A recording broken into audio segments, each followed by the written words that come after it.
What's good, you? So, welcome to the Vibrations with Kay. If you haven't already, please click that subscribe button and like this video and turn on that notification button so you can always tune in with your girl. Now, today, a lot of people has been asking me, cause right now my son is completely off the grid, right? And a lot of people have been asking me if I'm going to make him a sovereign citizen or if I want him to be a citizen of the United States of America. So, with that being said, today I'm going to talk about some steps that I'm taking that basically I'm still battling them within my head. Let me look at this paperwork.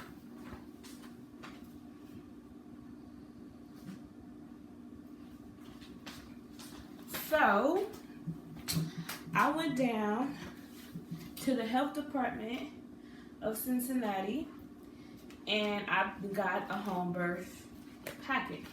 So this is what the home birth packet consists of. So basically I've been reading over this packet and basically I have to prove that my son is my son, and they want a lot of different proofs of that. So I'm gonna read through this with y'all. So for one, it says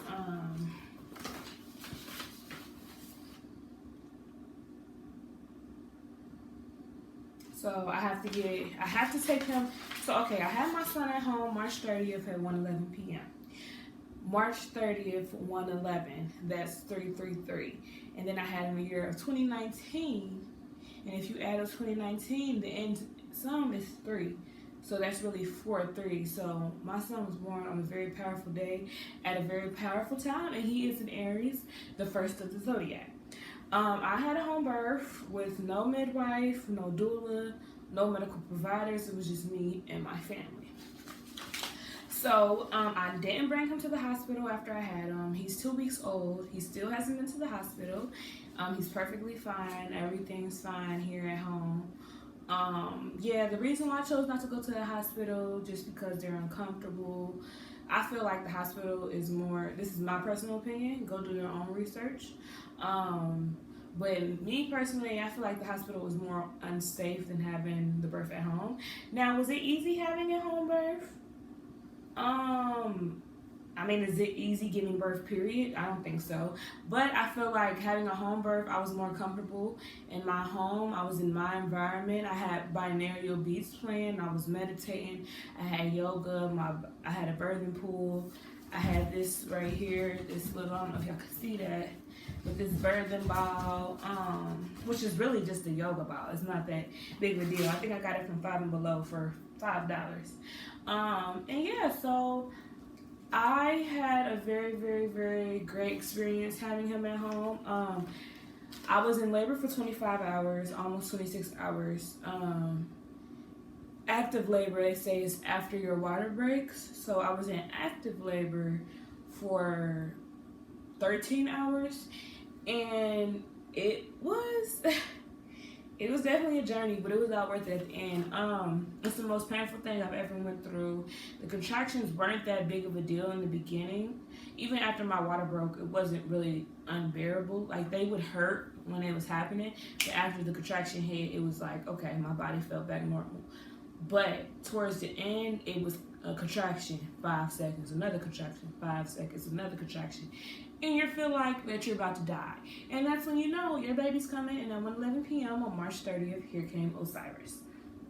So, back to making him a citizen or not. So, basically, I called and made him a doctor's appointment for April 23rd of 2019. So, when I called the doctors, they asked me some questions. They asked what hospital did I give birth to him at. Of course, I told them home birth. So that kind of threw them off. Then they asked me the midwife that was there to perform the home birth. And I told them nobody. And that kind of threw them off. And then they asked, did I take him to the hospital after I had him at home? And I told them no. And they were completely like, We need to know your name. Please bring your ID when you come. So I don't know what kind of bullshit they gonna hop on when I go to the doctor's appointment. At the end of the day, he's my son, he's my child, and he's perfectly fine. So I really don't even have to bring him to the doctor's appointment if I don't want to. Okay, so with this paperwork, they're basically saying, so this is the steps that I basically have to take. Of course, my phone wants to ring when I'm doing this. But these are the steps I have to take in order to get a birth certificate. So, basically, in order to get a birth certificate, your child has to be seen by a physician, right? So, any kind of physician, but they have to be seen by a doctor, which is some bullshit to me, because why the fuck does he have to be seen by a doctor to get a birth certificate?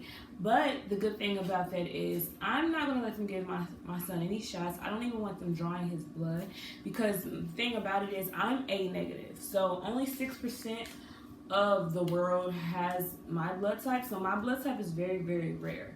And my child father, I'm pretty sure he's O negative. And so I know Osiris is a very rare blood type. Oh, and that's another thing. When you're a negative blood type, you can only your body will only let you have kids with a person who's a negative blood type as well. If you have a child with somebody who's a positive blood type, your antibodies will automatically kill off the fetus when it's 20 weeks old, and you will have a miscarriage. Unless you get this shot that the hospital tries to get, that they try to make me get. And they actually told me in the beginning of my prenatal care that if I didn't get the shot, that my child would die, and he's perfectly fine here with me. So, which was some bullshit as well. But, yeah, I figured I was pregnant when I was like 2 weeks pregnant. I knew ASAP. And I started getting prenatal care very early on in my pregnancy. And I stopped when I was almost 3 months pregnant because the doctor kept trying to scare me. I told her I wanted to have a home birth and all that. She was telling me how dangerous it was, especially when she put me as high risk because I was a negative blood type and I refused to get that shot. And it was just a whole bunch of bullshit. I was just like, fuck this, fuck prenatal care. And ultrasounds are hella radiation. So I was just like, I'm cool on it. And then a lot of people asked me, I knew I was having a boy. For one, I had dreams about it. My intuition was telling me, my spirit guides and ancestors were constantly speaking to me and letting me know that I was having a boy.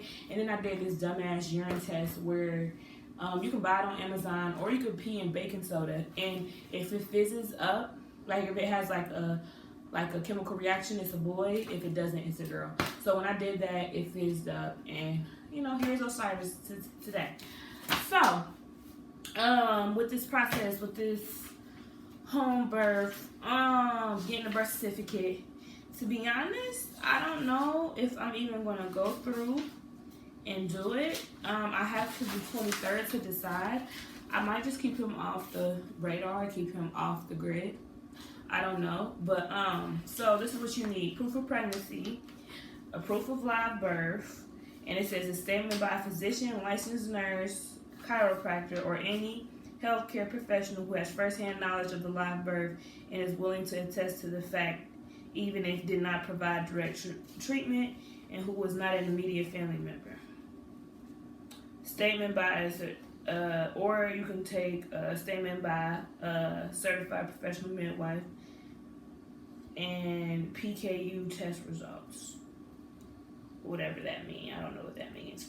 And then non-acceptable, it says whatever, statements from family members.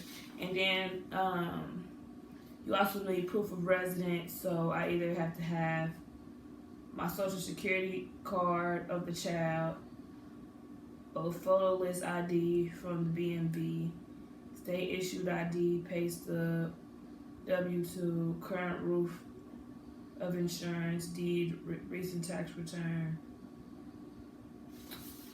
all that. So, and then for the proof of pregnancy, I was just going to use my pregnancy statement I got in the beginning when I found that I was pregnant, because I definitely went to the hospital.